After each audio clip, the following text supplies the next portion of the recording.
கவிஞர் கண்ணதாசன் எந்த அளவு வேகமாக ஒரு பாடலை எழுதக்கூடிய ஆற்றல் பெற்றவர் என்பது எல்லோரும் அறிந்த விஷயம்.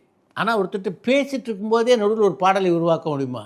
அப்படி ஒரு சம்பவத்தை தான் ஜூபிட்டர் பிக்சர்ஸ் முதலாளியான மொஹிதீனுடைய மகன் அபிபுல்லா ஒரு கட்டுரையிலே பகிர்ந்து கொண்டிருக்கிறார். ஒரு நாள் கவிஞர் கண்ணதாசனோடு அபிபுல்லா அமர்ந்து பேசி கொண்டிருந்த போது தயாரிப்பு நிர்வாகி மாயாண்டி ஒரு துண்டுச்சீட்டை கவிஞர் கண்ணதாசனிடம் நீட்டியிருக்கிறார். அந்த துண்டுச்சீட்டில் எந்த மாதிரியான சூழலுக்கு அவசரமாக ஒரு பாடல் தேவைப்படுகிறது என்பதை விளக்கமாக எழுதியிருந்தார் மாயாண்டி. அப்போ அங்கிருந்த ஸ்டூடியோ ஊழியர்கள் இருவருக்கும் இடையே மிகப்பெரிய தகராறு ஒன்று ஏற்பட்டது.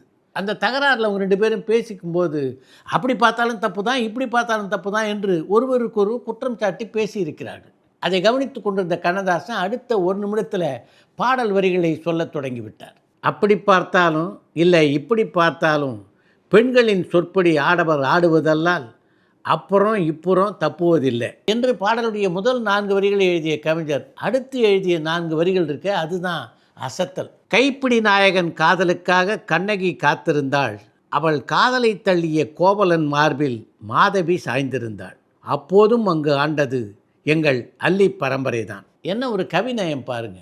இந்த பாடல் அவரும் ஹபீபுல்லாவும் பேசி கொண்டிருப்பதற்கிடையே எழுதப்பட்டது அப்படின்னா நம்புவீங்களா? அதுதான் கவிஞர்.